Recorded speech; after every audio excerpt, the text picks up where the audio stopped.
देख रहे हैं देश का सबसे पहला समझाने वाला बुलेटिन खबर तो समझिए। अगले आधे घंटे में हम खबर तो दिखाएंगे और खबरों के मायने भी आपको समझाएंगे। तो आप देखते रहिए देश का सबसे पहला समझाने वाला बुलेटिन खबर तो समझिए।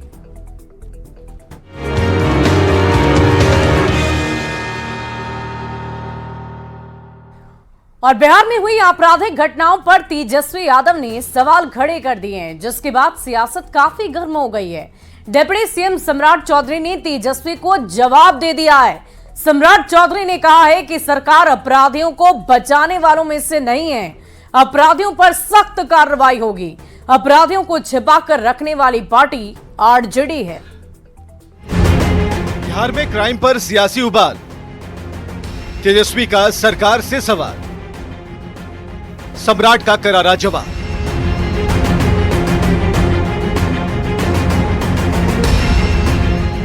जिस पार्टी की सरकार पर कभी जंगल राज के आरोप लगे थे, आज उसी पार्टी के नेता ने अपराध के मुद्दे पर बिहार की सरकार को घेरा है। आरजेडी नेता तेजस्वी यादव ने हाल के दिनों में हुई आपराधिक घटनाओं की लिस्ट जारी करते हुए सरकार पर निशाना साधा है। तेजस्वी ने सोशल साइट एक्स पर पोस्ट कर बिहार में डबल इंजन सरकार के चंद घंटों के मंगल राज का अद्भुत आपराधिक नजारा देखिए। मुख्यमंत्री से लेकर दो उप मुख्यमंत्री समेत समूचा अमला आपराधिक घटनाओं को लेकर आपराधिक चुप्पी ओढ़े हुए है। जो है पूरी तरीके से घिरी हुई है और पूरी तरीके से फेल हो चुकी है लॉ एंड ऑर्डर को मेंटेन करने में। और छपरा में तो लगातार ऐसी घटनाएं हो रही हैं, लगातार ज्यादा समाज के लोगों को जो है वहाँ गोलियां मारी जा रही है। और पूरे बिहार में आप देखते हैं तो हर एक घटनाक्रम जो है आप लोगों के सामने हमने रखा है। ये पूरा घटना हुआ है बिहार में, पूरी तरीके से अपराधीकरण हो चुका है, अपराध का बोलबाला हो चुका है। किसी को कोई मतलब नहीं है सरकार में बैठे हुए लोगों को कि लॉ एंड ऑर्डर को जो है मेंटेन करें। तेजस्वी यादव के आरोप पर बिहार में सियासत कर रहे डिप्टी सीएम सम्राट चौधरी ने तेजस्वी को जवाब दिया। सम्राट चौधरी ने कहा कि सरकार अपराधियों को बचाने वाली नहीं है, अपराधियों पर सख्त कार्रवाई होगी। अपराधी को तो छुपा के यही लोग रखने वाले लोग, भारतीय जनता पार्टी अपराध। वहीं दूसरे डिप्टी सीएम विजय सिन्हा ने कहा कि आरजेडी ने बिहार में जंगल राज स्थापित कर रखा था, जिसे एनडीए ने उखाड़ फेंका। जब बीमारी शरीर में फैलती है तो उसका इलाज करने में वक्त लगता है, और जब बीमारी शरीर में फैलती है तो उस बीमारी के इलाज में समय लगता है। किसकी सरकार में कितने अपराध हुए, इस पर सियासत होने से बेहतर होता कि किसी भी सरकार में कोई अपराध न होता। न्यूज 18 के लिए पटना से रवि नारायण और धर्मेंद्र के साथ ब्यूरो रिपोर्ट। और क्राइम पर सियासी कोहराम को आप भी समझिए। बिहार की राजनीति में क्राइम एक बहुत बड़ा मुद्दा हमेशा से चलता आ रहा है। बढ़ते अपराध की वजह से ही कभी आरजेडी की सरकार चली गई थी और कानून व्यवस्था के मुद्दे पर जनता ने नीतीश कुमार को सत्ता में बिठाया था और इस मुद्दे पर एनडीए के नेता आरजेडी को हमेशा घेरते रहे। जब दोबारा महागठबंधन की सरकार बनी तब भी इस मुद्दे को उठाया गया और बीजेपी के नेताओं ने आरोप लगाया कि आरजेडी के सत्ता में आने के बाद राज्य में अपराध बहुत ज्यादा बढ़ गया है। और यहां तक कि केंद्रीय गृह राज्य मंत्री नित्यानंद राय ने बाकायदा आपराधिक वारदातों की एक लिस्ट तक जारी कर दी थी। अब बिहार में एनडीए की सरकार है और उसी हथियार से तेजस्वी यादव एनडीए सरकार को घेर रहे हैं। तेजस्वी यादव ने हाल के दिनों में आपराधिक वारदातों की एक लिस्ट जारी करते हुए बिहार के मुख्यमंत्री डिप्टी सीएम पर भी तंज कसा, यानी बिहार में उसकी सरकार में ज्यादा तो इसकी सरकार में कम क्राइम की सियासत लगातार जारी है। बढ़ते आगे, अगली खबर आपको बताएंगे। एलजेपीआर के अध्यक्ष और हाजीपुर से सांसद चिराग पासवान ने पार्टी को और मजबूत करने की कवायद शुरू कर दी है। दिल्ली में एलजेपीआर की बहुत अहम बैठक हुई और इस मौके पर बिना नाम लिए चिराग ने इशारा कर दिया कि अब चाचा के लिए पार्टी में कोई जगह नहीं है। चिराग के स्वागत की तस्वीरें भी बहुत अलग नजर आई।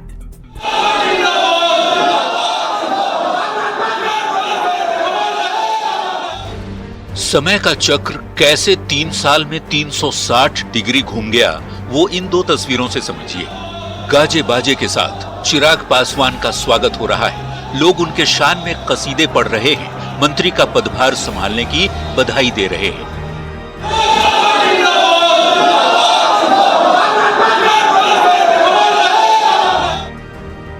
लेकिन 3 साल पहले आज ही के दिन हालात बिल्कुल उलट थे।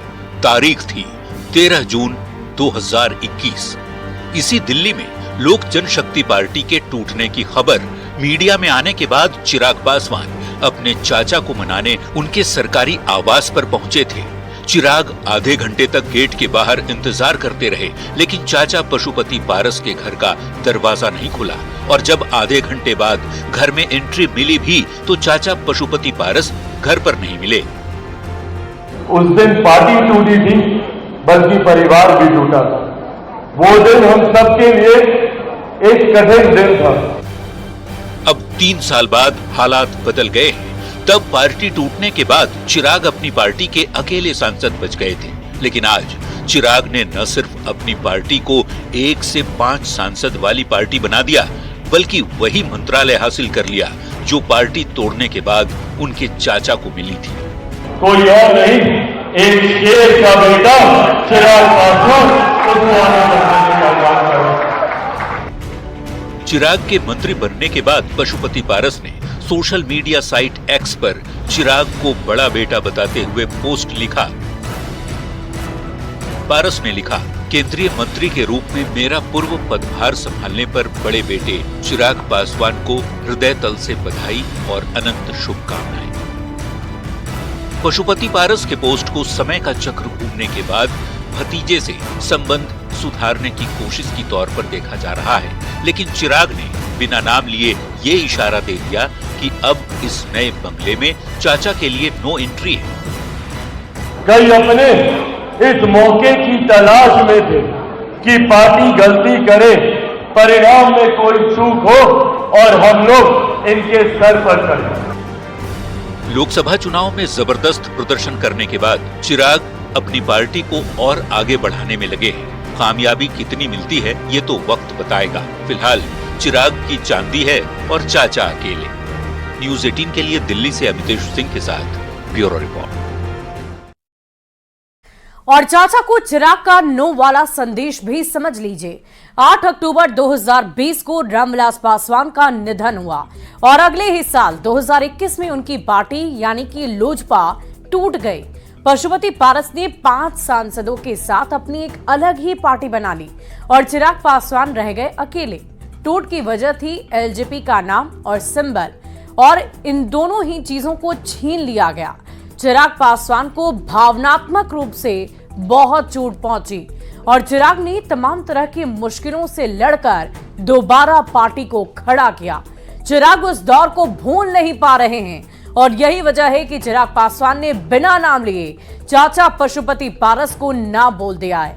हालांकि पशुपति पारस ने हमेशा यही कहा कि उन्होंने खत्म होती पार्टी को बचाने के लिए ऐसा किया था, क्योंकि चिराग की जिद की वजह से एलजेपी को 2020 के बिहार विधानसभा चुनाव में एक भी सीट नहीं मिल पाई थी। हालांकि पशुपति पारस के पोस्ट से यही लगता है कि वो फिर से चाचा भतीजे के रिश्ते को सुधारना चाहते हैं, उसे मधुर बनाना चाहते हैं। हालांकि ये तो वक्त ही बताएगा और साथ ही साथ चिराग पासवान के जख्म कब भरते हैं वो भी देखने वाली बात होगी। बढ़ते आगे, नीट परीक्षा मामले पर सुप्रीम कोर्ट ने बहुत बड़ा फैसला सुना दिया है। सुप्रीम कोर्ट ने ग्रेस मार्क्स को रद्द कर दिया है। एनटीए ने सुप्रीम कोर्ट में आज बहुत बड़ी जानकारी दी है कि नीट में ग्रेस मार्क्स पाने वाले 1563 छात्रों के पास अब दोबारा परीक्षा का ऑप्शन होगा। 23 जून को परीक्षा करवाई जाएगी और 30 जून से पहले रिजल्ट को घोषित कर दिया जाएगा।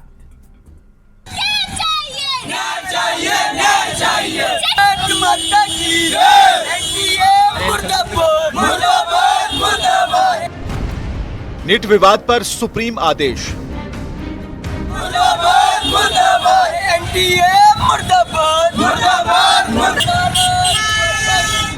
नीट पर भारी बवाल के बाद हो रही सुनवाई के दौरान सुप्रीम कोर्ट ने बड़ा फैसला सुनाया है। जिन 1563 छात्रों को ग्रेस मार्क मिला था, कोर्ट ने उसे रद्द कर दिया और एनटीए यानी नेशनल टेस्टिंग एजेंसी को फिर से एग्जाम लेने का आदेश जारी किया है।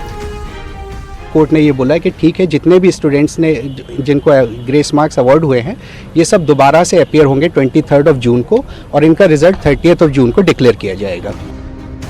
नीट एग्जाम में हर साल लाखों की संख्या में मेडिकल की तैयारी करने वाले स्टूडेंट एग्जाम देते हैं। ऐसे में कुछ छात्रों की वजह से सारे छात्रों का रिजल्ट प्रभावित ना हो और काउंसलिंग के वक्त अव्यवस्था ना हो, इसका भी पूरा ध्यान रखा गया है। कोर्ट के आदेश के मुताबिक जिन छात्रों के ग्रेस मार्क को रद्द किया गया है उनके पास अब दो विकल्प हैं। दोबारा एग्जाम में शामिल हो सकते हैं या फिर ग्रेस मार्क्स छोड़कर काउंसलिंग देना होगा। सुप्रीम कोर्ट ने सुनवाई के दौरान साफ तौर पर कहा कि नीट यूजी की काउंसलिंग पर रोक नहीं लगेगी। जिन स्टूडेंट के रिजल्ट में कोई दिक्कत नहीं है वो काउंसलिंग राउंड में शामिल हो सकते हैं। फिर भी अगर इस साल ऐसा होता है तो फिर हम लोग सारे बच्चे ये कहना चाहते हैं कि अगले साल से एनटीए एग्जाम ना ले तो बेहतर होगा। बुधवार को सुप्रीम कोर्ट में हुई सुनवाई में भी एनटीए के अधिकारियों ने अपने बयान में कहा था कि नीट एग्जाम का पेपर लीक नहीं हुआ था। नीट की पवित्रता आज भी बरकरार है। अधिकारियों ने यह भी कहा था कि जिन 63 छात्रों द्वारा एग्जाम में धांधली करने की कोशिश की गई थी, ऐसे 63 छात्रों का नाम सामने आया था, जिनमें से 23 छात्रों को अलग अलग अवधि के लिए प्रतिबंधित कर दिया है, जबकि बाकी के 40 छात्रों का रिजल्ट ही रोक दिया गया है। हम इसको एग्जामिन कर रहे हैं और इसको हमारी कमेटी एग्जामिन करेगी और उसके ऊपर जो रिकमेंडेशंस आएंगी उसके ऊपर फिर हम निर्णय लेंगे। नीट की विश्वसनीयता और एनटीए पर जो सवाल उठ रहे हैं, फिलहाल उस पर सुप्रीम कोर्ट ने जो आदेश दिया है उसके बाद छात्रों में संतोष का माहौल है। Bureau report, news 18।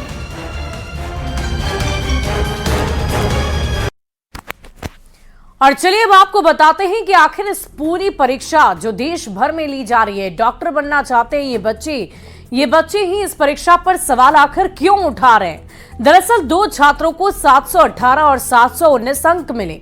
1563 छात्रों के ग्रेस मार्क्स पर भी सवाल खड़े किए जा रहे हैं। ग्रेस मार्क्स 100 से 150 अंक तक दिए गए थे और इसके बाद नीट यूजी 2024 की काउंसलिंग पर रोक लगाने की मांग होने लगी। नीट यूजी 2024 का रिजल्ट रद्द करने तक की मांग की गई और नीट की परीक्षा दोबारा कराने की मांग की गई। इसके बाद ये पूरा मामला सुप्रीम कोर्ट तक पहुंचा और उसके बाद कोर्ट में ये नया आदेश जारी कर दिया गया है। हालांकि देखने वाली बात होगी कि क्या ये जो आक्रोशित छात्र हैं, जो धरना प्रदर्शन पर बैठे हैं, ये अब भी कोर्ट के फैसले से सहमत होते हैं या नहीं। बढ़ते आगे, प्रधानमंत्री नरेंद्र मोदी G7 के वार्षिक शिखर सम्मेलन में भाग लेने के लिए इटली रवाना हो गए हैं। तीसरे कार्यकाल के लिए प्रधानमंत्री का पदभार संभालने के बाद ये उनकी पहली विदेश यात्रा है।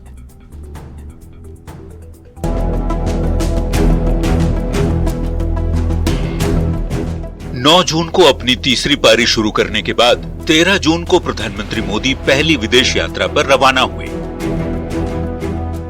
पीएम मोदी G7 समिट में हिस्सा लेने जा रहे हैं। 13 से 15 जून तक इटली के अपुलिया क्षेत्र में G7 शिखर सम्मेलन हो रहा है। इटली की प्रधानमंत्री जियोर्जिया मेलोनी के निमंत्रण पर प्रधानमंत्री मोदी G7 आउटरीच शिखर सम्मेलन में भाग लेंगे। शिखर सम्मेलन के दौरान दोनों नेताओं के बीच द्विपक्षीय बैठक होगी। G7 शिखर सम्मेलन में यूक्रेन में चल रहे युद्ध और गाजा में संघर्ष का मुद्दा छाया रहने की संभावना है। वैसे भारत ने पहले ही दोहराया है कि यूक्रेन संघर्ष को हल करने के लिए सबसे अच्छा विकल्प संवाद और कूटनीति है। G7 शिखर सम्मेलन में भारत की यह 11वीं और पीएम मोदी की लगातार 5वीं भागीदारी होगी। प्रधानमंत्री आउटरीच सत्र में शामिल होंगे। सम्मेलन से अलग प्रधानमंत्री नरेंद्र मोदी की G7 देशों के नेताओं के साथ द्विपक्षीय बैठक होने की भी उम्मीद है। साथ ही पीएम मोदी इटली की प्रधानमंत्री जियोर्जिया मेलोनी के साथ भी बैठक करेंगे। Bureau report, news 18। तो चलिए अब आपके मन में भी ये सवाल आ रहा होगा कि आखिर ये G7 है क्या और किस लिए प्रधानमंत्री इतनी दूर इटली तक पहुंचे हैं। तो चलिए आपको बताते हैं, G7 दुनिया की 7 सबसे बड़ी कथित विकसित और उन्नत अर्थव्यवस्था वाले देशों का समूह है, जिसमें Canada, France, Germany, Italy, Japan, Britain और अमेरिका शामिल है। इसे ग्रुप ऑफ 7 भी कहते हैं।